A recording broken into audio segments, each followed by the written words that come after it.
पंढरपूरच्या या वारीला यंदा पर्यावरणाची जोड लागली आहे। पर्यावरणाची वारी पंढरीच्या दारी या उपक्रमाचा समारोप मुख्यमंत्री देवेंद्र फडणवीस यांच्या उपस्थितीत पार पडला। शासकीय विश्रामगृहामध्ये पार पडलेल्या या कार्यक्रमात मुख्यमंत्री देवेंद्र फडणवीसांसह त्यांच्या पत्नी अमृता फडणवीस यांनीही सहभाग घेतला। पर्यावरण मंत्री जयकुमार रावल, ग्रामविकास मंत्री जयकुमार गोरे यांच्यासह विविध मान्यवरांची या कार्यक्रमाला उपस्थिती होती। कार्यक्रमानंतर मुख्यमंत्री देवेंद्र फडणवीस आणि अमृता फडणवीस यांनी वारकऱ्यांमध्ये मिसळत पारंपरिक फुगडी खेळून उपस्थितांचं लक्ष वेधून घेतलं। ज्ञानोबा माऊली तुकाराम याच्या गजरात फडणवीस दाम्पत्याने वारीचा आनंद लुटला।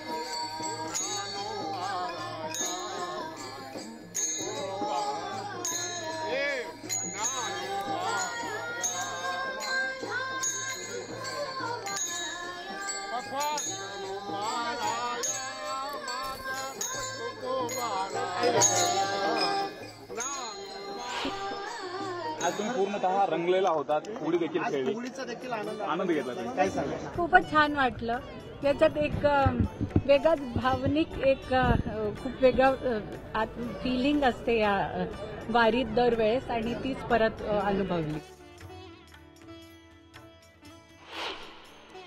महाराष्ट्रासाठी साकडं घालणार आहे की आम्हाला सगळ्यांना सद्बुद्धी देव, जे कार्य करते आहेत, जे करते आहेत महाराष्ट्राचे, की ते प्रत्येक माणसासाठी त्यांच्या चांगल्यासाठी काम करो। लोकांना पर्यावरण चांगलं ठेवायचा संदेश ह्या वारीतून जो मिळाला आहे तो त्यांच्यापर्यंत पोहोचो, आणि बळीराजा सुखी हो। नाशिकचं जातेगावचं उगले दाम्पत्य यंदाचे मानाचे वारकरी ठरले। कैलास दामू उगले आणि कल्पना कैलास उगले हे मानाचे वारकरी ठरले। उगले दाम्पत्य मागच्या 12 वर्षांपासून वारी करतायत। पांडुरंगाची महापूजा करण्याचं भाग्य त्यांना यावर्षी लाभलं।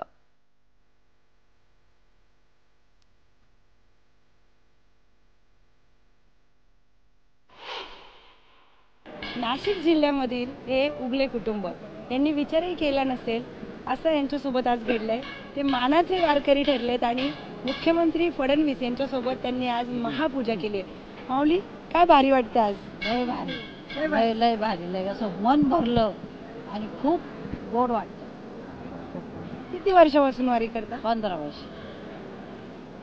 आता आळंदीपासून आलो आम्ही चालत। 15 वर्षापासून दरवर्षी वारी करता। तर आज मग एवढं मोठं सौभाग्य तुम्हाला मिळालंय, काय लाभलंय? मग जेव्हा तुम्हाला कळालं की तुम्ही मानाचे वारकरी ठरलेले, काय केलं तुम्ही सगळ्यात आधी? काहीच नव्हतं, म्हणजे बसलो होतो तिथं पायरीवर आणि वरती आलं, त्यांनी विचारलं तुम्ही जोडी येईल का? म्हणे हो. म्हणे माळकरी आहे का? हो. तुम्हाला भेटलं माणूस खात्या का? म्हटलं कधीच खाल्लं नाही। कुठल्या दिंडीत चालतात? कुठल्या दिंडीत असता तुम्ही? आम्ही माऊलीची दिंडी चालतो। माऊलीची दिंडी। हो। मूळ गाव आपलं जातेगाव। माऊली जातेगावचे आहेत आणि 15 वर्षापासून हे वारकरी वारी करतात। दोघेही शेतकरी आहेत। बाबा, काय आहे शेतीत सध्या पेरण्या करून माऊलीच्या भरोश्यावर सोडून आले होते? माऊलीच्या भरोश्यावर सोडून आरती करून आलो आम्ही। आरती करून आले? माऊलीच्या भरोश्यावर बरोबर होईल, माझं सगळं पुरं केलं माऊलीने। बाबा, खूप मोठा मान आज मिळाला, मुख्यमंत्र्यांसोबत तुम्हाला पूजा करायला मिळाली। एकदम आनंद झाला। आता काय परत जाऊन काय सगळ्या गावामध्ये आता चर्चा होणार। अतिशय भावनिक हा क्षण आहे। यांना आता तो क्षण जगू द्यावा, सारखं नको त्रास द्यायला। पण माऊली खूप मस्त आहे। न्यूज 18 लोकमत कडून तुम्हाला शुभेच्छा। खूप सुंदर काम झालेलं आहे। एका शेतकरी कुटुंबाला आज मुख्यमंत्र्यांसोबत महापूजा करण्याचा मान मिळाला। अतिशय आनंद आहे। व्हिडिओ जर्नलिस्ट हर्षद गोरपासोबत मी प्रियांका लाठी, न्यूज 18 लोकमत, पंढरपूर। तर आज आषाढ शुद्ध एकादशी निमित्तानं शासकीय महापूजा मुख्यमंत्री देवेंद्र फडणवीस आणि अमृता फडणवीस आणि मानाचे वारकरी श्री कैलास उगले दाम्पत्य यांच्या हस्ते संपन्न झाली। आणि या विठ्ठल पूजेनंतर श्री रुक्मिणी मातेची महापूजा करण्यात आली। याचा आढावा श्री रुक्मिणी मातेच्या गाभाऱ्यातनं घेतला आमचे प्रतिनिधी वीरेंद्रसिंह उत्पात यांनी। माय रुक्मिणी माय रुक्मिणी माय रुक्मिणी धाव ग, माय रुक्मिणी माय रुक्मिणी माय रुक्मिणी पाव ग। कलियुगात शक्ती कुठे येऊन थांबली आहे तर ती माता रुक्मिणीपाशी आहे अशी आख्यायिका सांगते। आणि विठ्ठलाची शक्ती जी आहे ही श्री रुक्मिणी माता आहे. त्यामुळेच वामांगे रुक्माई जे म्हणलेलं आहे की डाव्या बाजूला मागे ते रुक्मिणी मातेचं मंदिर आहे. आणि आज सकाळी मुख्यमंत्री देवेंद्र फडणवीस यांची सपत्नीक महापूजा झालेली आहे आणि इकडे रुक्मिणी मातेकडे पण ती पूजा संपन्न झालेली आहे.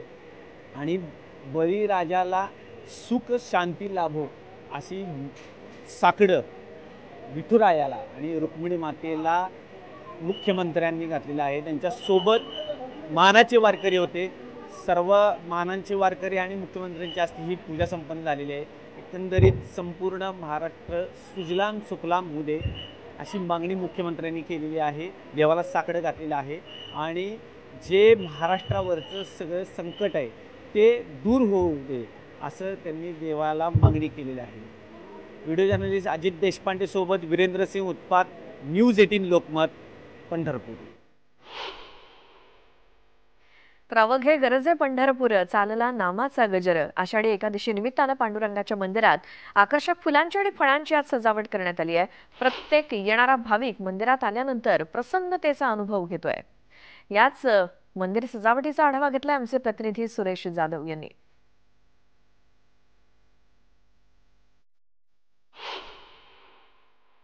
आषाढी एकादशी निमित्त पांडुरंगाचं जे मंदिर आहे ते फुलांनी सजवण्यात आलेलं आपण समोर पाहतोय. अशा पद्धतीनं प्रत्येक जो खांब आहे या खांबाला देखील फुलांनी सजावट करण्यात आलेली आहे. त्या समोर पांडुरंगाचं साजिरे गोजिरे रूप या ठिकाणी प्रत्येक वारकऱ्यांच्या डोळ्यामध्ये साठवून घेण्यासाठी पांडुरंग आपण समोर पाहतोय कशा पद्धतीने विटेवरती उभा आहे आणि त्याचं मंदिर पूर्णतः सजवलेलं आहे, फुलांनी सजवलेलं आहे. ज्या पद्धतीने दिवाळी असते त्याच पद्धतीने हे सगळं मंदिर आहे ते सजवलेलं आहे. या मंदिराच्या ज्यावेळेस इथं जीर्णोद्धाराच्या संदर्भातल्या ज्या गोष्टी झाल्या त्यानंतर हे जे 16 खांबी मंदिर आहे हे 16 खांब अत्यंत महत्त्वाचे आहेत. यामध्ये जर आपण बघितलं तर प्रत्येक खांबावरती वेगवेगळ्या मूर्ती देखील आहेत.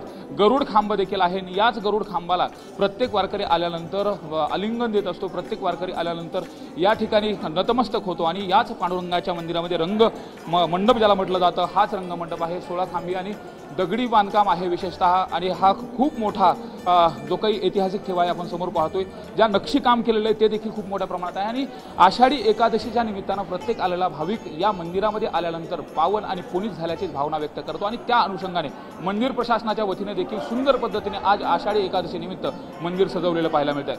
व्हिडिओ जर्नलिस्ट हर्षल गोरखासह सुरेश जाधव, न्यूज 18 लोकमत, पंढरपूर. पाहता श्रीमुख सुखावले सुख, डोळियाची भूक नवजे माझ्या. महावारी आषाढी एकादशीची मुख्यमंत्र्यांच्या हस्ते महापूजा झाल्यानंतर पांडुरंगाच्या साजिऱ्या गोजिऱ्या रूपाचा गाभाऱ्यातून आढावा घेतला आमचे प्रतिनिधी सुरेश जाधव यांनी. आषाढी एकादशी निमित्त पांडुरंगाचं जे मंदिर आहे ते फुलांनी सजवण्यात आलेलं आपण समोर पाहतोय. अशा पद्धतीनं प्रत्येक जो खांब आहे या खांबाला देखील फुलांनी सजावट करण्यात आलेली. मंदिराच्या ज्यावेळेस इथं जीर्णोद्धाराच्या संदर्भातल्या ज्या गोष्टी झाल्या त्यानंतर हे जे 16 खांबी मंदिर आहे हे 16 खांब अत्यंत महत्त्वाचे आहेत. यामध्ये जर आपण बघितलं तर प्रत्येक खांबावरती वेगवेगळ्या मूर्ती देखील आहेत. गरुड खांब देखील आहे. याच गरुड खांबाला प्रत्येक वारकरी आल्यानंतर आलिंगन देत असतो. प्रत्येक वारकरी आल्यानंतर या ठिकाणी नतमस्तक होतो आणि याच पांडुरंगाच्या मंदिरामध्ये रंग मंडप ज्याला म्हटलं जातं हाच रंगमंडप आहे. 16 खांबी आणि दगडी बांधकाम आहे विशेषतः. आणि हा खूप मोठा जो काही ऐतिहासिक ठेवा आहे आपण समोर पाहतोय, ज्या नक्षी काम केलेलं आहे ते देखील खूप मोठ्या प्रमाणात आहे. आणि आषाढी एकादशीच्या निमित्तानं प्रत्येक आलेला भाविक या मंदिरामध्ये आल्यानंतर पावन आणि पुनीत झाल्याची भावना व्यक्त करतो आणि त्या अनुषंगाने मंदिर प्रशासनाच्या वतीने देखील सुंदर पद्धतीने आज आषाढी एकादशी निमित्त मंदिर सजवलेलं पाहायला मिळत आहे. व्हिडिओ जर्नलिस्ट हर्षल गोरखासह सुरेश जाधव, न्यूज 18 लोकमत, पंढरपूर. पंढरपुरातली शासकीय महापूजेची ही दृश्य आपण मगापासून बघतोय. विठ्ठलाचं हे सुंदर रूप आज आषाढी एकादशीच्या दिवशी सजलेलं. मुख्यमंत्री देवेंद्र फडणवीस आणि त्यांच्या पत्नी अमृता फडणवीस आणि मानाचे वारकरी यांच्या हस्ते विठ्ठलाची आज आषाढी एकादशीच्या निमित्तानं शासकीय महापूजा पहाटे संपन्न झाली. आणि ही संपूर्ण पूजा आपण थोड्या वेळापूर्वी न्यूज 18 लोकमतच्या प्रेक्षकांसाठी संपूर्णपणे दाखवली. आणि या संपूर्ण दिवसभर तुम्हाला पंढरपुरातलं आणि संपूर्ण राज्यभरातलं आषाढी एकादशीच्या निमित्तानं काय नेमकं भक्तिमय कसं वातावरण आहे, कसा जल्लोष आहे याची दृश्य आम्ही तुम्हाला संपूर्ण महाराष्ट्रभरातनं दाखवणार आहोत. सध्याची दृश्य आपण पंढरपुरातली बघतोय. विठ्ठल रुक्मिणी मंदिर आज आषाढी एकादशीच्या निमित्तानं कसं सजलंय, कशी सजावट करण्यात आली आहे फळांची, फुलांची आणि त्यातच विठ्ठलाचं हे सुंदर साजिर रूप आषाढी एकादशीच्या निमित्तानं आज आपण बघतोय. तुळशीच्या माळा, फुलांचे हार आणि विठ्ठलाचं हे रूप आज आषाढी एकादशीच्या निमित्तानं घर बसल्या न्यूज 18 लोकमतच्या प्रेक्षकांना विठ्ठलाचं आणि रुक्मिणी मातेचं हे सहज दर्शन. तर प्रतिपंढरपूर अशी ओळख असलेल्या मुंबईतल्या वडाळा इथल्या विठ्ठल मंदिरामध्ये आमच्या प्रतिनिधी स्नेहा जाधव आपल्या सोबत आहेत. स्नेहा, तिथं किती गर्दी आहे आणि आज सकाळपासून काय वातावरण वडाळ्याच्या विठ्ठल मंदिरात? रामकृष्ण हरी माऊली हा नामघोष खरं तर आपल्या गेल्या अनेक दिवसांपासून आपल्याला ऐकायला मिळतोय, वारीच्या माध्यमातून देखील ऐकायला मिळतो. आणि आज पंढरपुरात हा जयघोष जो आहे तो दुमदुमत असेल. सर्वत्र भाविक जे आहेत ते आतुर झालेले असतात यात आपल्या माऊलीच्या विठुरायाच्या दर्शनासाठी. आणि ज्या भाविकांना पंढरपूरला जाण्यास शक्य होत नाही असे भाविक जे आहेत ते वडाळा येथील विठ्ठल मंदिरामध्ये येत असतात. आणि याच विठ्ठल मंदिरामध्ये आपण देखील आता पोहोचलेलो आहोत. भाविकांना ही जी दृश्य दाखवते विठ्ठलाचं मनमोहक असं हे जे रूप आहे ते भाविक प्रत्येकजण मुंबईतील जो भाविक आहे तो लांबून येत असतो. ज्यांना पंढरपूरला जाण्यास शक्य होत नाही असे भाविक जे आहेत ते याच वडाळ्यातील जवळपास 400 वर्ष जुन्या अशा या मंदिरामध्ये येत असतात आणि आतुर झालेले असतात की विठ्ठलाच्या चरणी नतमस्तक कधी होणार आणि त्याचे विठ्ठलाचे दर्शन कधी घेणार, आपल्या ज्या मनोकामना आहेत त्या विठ्ठलासमोर कधी मांडणार. बरोबर स्नेहा, आजूबाजूला भाविक आहेत त्यांच्याशी आपण बोलू शकतोय का? या मंदिरामध्ये नक्कीच आपण त्यांच्याशी बातचीत करणार आहोत. मंदिरात आलेला आहात, काय सध्या मनातील भावना काय आहेत? खूप छान वाटतंय. सकाळी एवढं छान विठ्ठलाचं दर्शन होत आहे आणि आम्ही 2 तास लाईनीत उभं राहून दर्शन घेतोय. किती वाजल्यापासून आहात लाईनीमध्ये? आम्ही सकाळी 5 वाजल्यापासून लाईनीत उभा आहोत. दरवर्षी येता? नाही, पहिल्यांदाच आलोय, फर्स्ट टाइम आलोय आम्ही. पहिल्यांदा येऊन कसं वाटतंय? छान वाटतंय. समोर विठ्ठल रुक्माईचं दर्शन एकादशीच्या दिवशी होतंय, खूप छान वाटतंय. नक्कीच आपण आणखी बोलणार आहोत. मंदिरात आलेला आहात, काय वाटतंय, काय मनोमनी भावना आहेत? सुंदर त्या विठ्ठलाचं दर्शन घेण्यासाठी पहाटे 6 वाजल्यापासून रांगेमध्ये उभे आहोत. होईल आता छान दर्शन अशी अपेक्षा. थँक्यू. नक्कीच सर्वजण आतुर झालेले आहेत भाविक. आपण जर पाहतोय रामकृष्ण हरी मंदिरात आलेला आहात, काय वाटतंय? खूप प्रसन्न वाटतंय. आम्ही 3 तास लाईन लावली आहे, थांबवली होती लाईन, पण आता छान दर्शन. आम्ही दादर टीटी दादर अजून खूप छान वाटतंय. मस्त आपल्याला छान वाटतं. प्रत्येकजण खरं तर आपण पाहतोय आतुर झालेला आहे. प्रत्येकाच्या चेहऱ्यावरील स्मित हास्य, आतुरता ही सांगून जाते की प्रत्येकालाच विठ्ठलाच्या दर्शनाची ओढ लागलेली आहे आणि प्रत्येकालाच विठ्ठलाचे दर्शन घ्यायचे आहे, नतमस्तक व्हायचे आहे विठ्ठलासमोर. हे आपल्याला पाहायला मिळते. खरं तर हे जे मंदिर जे आहे ते 400 वर्ष जुनं असं हे मंदिर आहे. प्रचंड प्राचीन असं हे मंदिर आपल्याला पाहायला मिळते. आणि याच मंदिरामध्ये ज्या भाविकांना पंढरपूर या ठिकाणी जाता येत नाही ते सर्व भाविक या वडाळा येथील प्रतिपंढरपूर समजल्या जाणाऱ्या मंदिरात दरवर्षी येत असतात.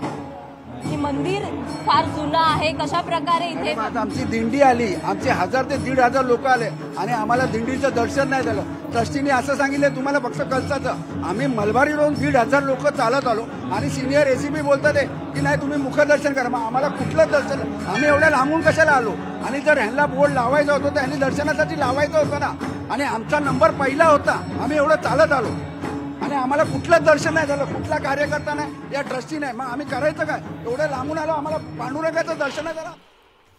तर वडाळ्याच्या या विठ्ठल मंदिरामध्ये आज नेहमीप्रमाणेच आषाढी एकादशीला आज देखील गर्दी आहे. 2-2, 3-3 तास रांगेमध्ये उभं राहून भक्तांना दर्शन घ्यावं लागतंय. कारण ज्यांना पंढरपूरला जायला आजच्या दिवशी जमत नाही ते सगळेजण वडाळ्याच्या या प्रतिपंढरपूर समजल्या जाणाऱ्या विठ्ठल मंदिरामध्ये दर्शनासाठी येतात. त्यामुळे काहींची तक्रार असेलही मात्र तरी देखील सर्वांना उशिरा का होईना दर्शन मिळेल अशी अपेक्षा असते. आणि हे वडाळ्याचं विठ्ठल मंदिर गेल्या 400 वर्ष पुरातन असं मंदिर आणि पंढरपूर नाही तर निदान प्रतिपंढरपूरला जाण्याची इच्छा अनेकांची असते. महाराष्ट्राचे उपमुख्यमंत्री एकनाथ शिंदे यांनी देखील वडाळा इथल्या श्री विठ्ठल मंदिरामध्ये आषाढी एकादशी निमित्तानं विठ्ठल रुक्मिणीचा महाअभिषेक केला. आणि मंदिर समितीच्या वतीनं त्यांचा सन्मान करण्यात आला। उपमुख्यमंत्री एकनाथ शिंदे आणि त्यांच्या पत्नी यांनी देखील वडाळ्याच्या विठ्ठल मंदिरात प्रति पंढरपूर समजल्या जाणाऱ्या मंदिरामध्ये विठ्ठल रुक्मिणीचं दर्शन घेतलं। त्यावेळची ही दृश्य मंदिराच्या समितीच्या वतीनं त्यांचा सत्कारही करण्यात आला।